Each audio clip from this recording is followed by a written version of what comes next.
everyone, I'm Jay from Boulder Creek Railroad, and today we're going to be doing some kit building. We have two beautiful PFE Reefer kits right here, and of course a completed version of that car. But we're going to go ahead and we're going to build one of these kits here today, and I believe I'm going to do this one here. We're going to go put the intermountain kit away for now. We'll save that for later. But in today's video, we're going to be doing the red caboose variant of this PFE Reefer. We're going to put the whole kit together. This one should be a pretty easy one.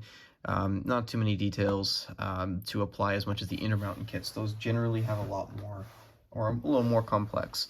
And I'll go through the whole process of how I like to put these kits together. And we'll be using this one as somewhat of a guide in case there's anything that I forget to do in the instructions. So let's get into it. Like with most model kits, you're going to start off with getting your tools and resources. Simply enough, you're going to need a X-Acto blade or hobby knife, a small flat file, and you're going to need some modeling cement, as well as of course your kit right here, and all the components. And once you have those in place, it's time to move on to the next step. The first thing I always do when I get one of these kits is to simply take out all components in the kit. I want to make sure that everything is there. I'm especially careful with stuff like the main shell here. As you can see, the majority of it is just going to be adding on the bottom plate, adding on the brake wheel, and I believe just some small ladder details on the side. And that will essentially complete what this kit is. I'm not exactly sure if the previous owner put this thing together or not to get it to this point, but for me, this is pretty simple by most kit building standards. So I always take out all the components that are a part of the kit to make sure that I have everything. One thing to always pay attention to is whether or not the kit has spare parts. If it does have spare parts, you can use that for some kit bashing or for upgrading some older model kits. In the case of this car, it looks like I have an extra brake wheel. So in case, if mine goes bad, I have a spare, but if I have an older model that I'd like to upgrade with a better looking brake wheel, I can do that. Instructions are always located somewhere within the kit. If they're not, well, good luck to you. But I'm just kidding. But most of the time, these kits are pretty straightforward and easy to put together. So let's get started.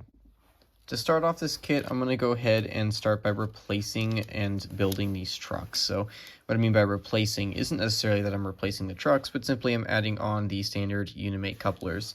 These kits were built in 1995, so they do have some older standards here with those Rapido couplers. So I want to go ahead and make sure that these are good to go. I always make sure that I sand the backs of these components here. I want to make sure that there isn't any spurs or anything on these components. Sometimes if there is a little bit of a burr on it, it will get caught in the spring, and we don't want that to happen. We just want these to be fine. Like usual, you twist to remove the Rapido coupler and pull up, and we'll do the same thing inserting these into place. And once you have those in, you'll be good to go. One thing to notice about these kits is sometimes they have a bit of flash on the wheel sets. Generally, it's somewhere here on the axle, not normally on the pin or on the actual wheel. Now, if it is there, then you have quite a bit of a problem, and I just suggest replacing the entire car with microtrains equipment. But in this case, it's a relatively easy fix. Now, you may think, oh, it's on the axle, it doesn't really matter. But it does. Because that little piece of flash will rub up against the spring on the coupler, and it will make a very annoying noise, as well as can sometimes cause the wheel to stop spinning entirely. So you want to go ahead and you want to remove that. Generally, I just go ahead and use my knife to remove it, and then I sand it back down with my file. And then that's generally enough to kind of fix the wheel set, and then just put this back in place. Next step is to remove the underframe of the car from the sprue. You got to be kind of careful with this one. You don't want to break the ribs here on the bottom. So you want to get it just up right close, or at least as close as you can to the sprue without actually cutting the rib of the car. You can cut even a little bit into that rib if you'd like, but you just kind of want to make sure that all of that is off the car. And once you have that cut off, you can go ahead and sand those down and cut as needed to make sure that it is 100% a perfect fit. Once that has been cut down accurately, you can go ahead and flip your car over. I put it upside down here. And as you can see on the bottom of this car, we do have those pins here. There's one right here. There's another one located right there. And you see they line up on the car there. So when you do place it into place, always make sure you test fit your parts before gluing. You're just going to go ahead and put that into place. And once it is in place, you can then take it off and add the glue.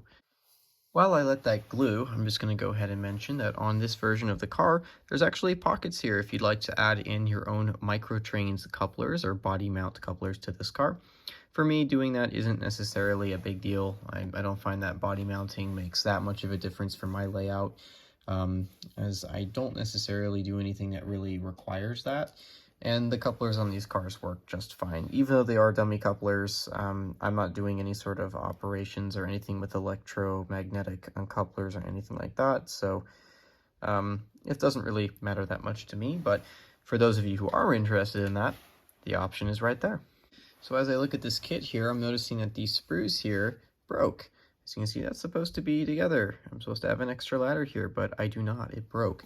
And that's why a lot of these kits include spares, just in case a part broke off in the process or sprues were lost in the shipping process. So the good thing is that I have enough perfectly okay ladders to finish off this kit. So we're going to go ahead and do the exact same thing we did with the bottom of the car. We're going to go ahead and we're going to remove the ladders from the sprue, being very careful of that.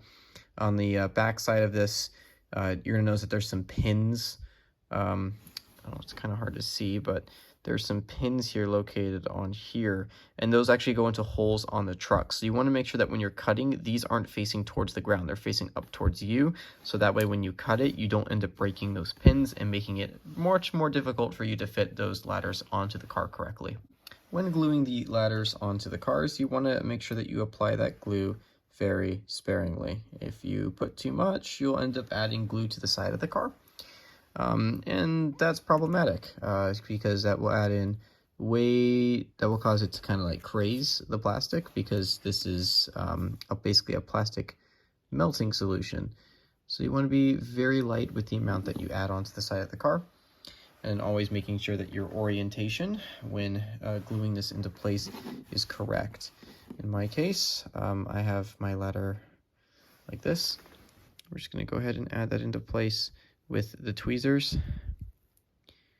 Be very careful when doing this.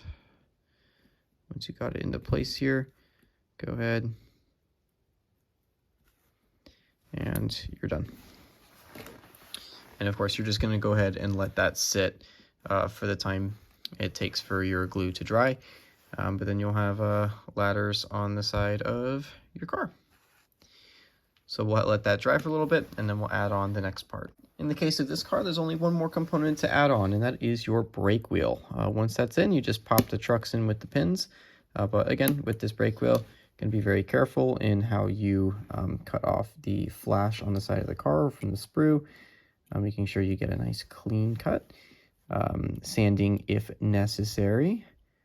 I find with these brake wheels that a little bit of sanding might be necessary in order to make sure that it is continuously a round shape. But once you have that ready to go, you're just going to go ahead and you're going to glue this tiny little brake wheel onto the side of the car. Again, being very sparing with that glue. I'm going to use my tweezers to pick this up here for the gluing process. That way I, again, don't mess it up.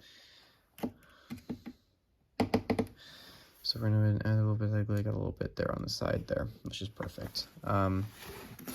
Not sure why it was down there, but I'm going to go ahead, take your brake wheel, and you're going to glue it into place on there. You can then press it in with your fingers, and that should do it. Now you have a brake wheel on your car. All right, and the last step is just going to be cutting the pins off of the sprue. Again, a relatively simple process. You don't have to be too careful when it comes to the pins, just because, nobody's going to see them. They're not really going to have that much of an impact. So no need to, sand or anything like that. But just making sure that that sprue isn't sticking out, way too much. And then you're just going to pop them into the bottom of the car. Well, there you have it, folks, the completed car. Pretty simple, right? These kits aren't too complicated as long as you take your time, use the correct tools, and don't get all that nasty glue all over the side of your car. Just being careful to put it together, taking your time, and making sure that it looks good. And eventually end up with a car that looks pretty dang good. I hope you guys enjoyed this video, and I'll see you all in the next one. Bye now.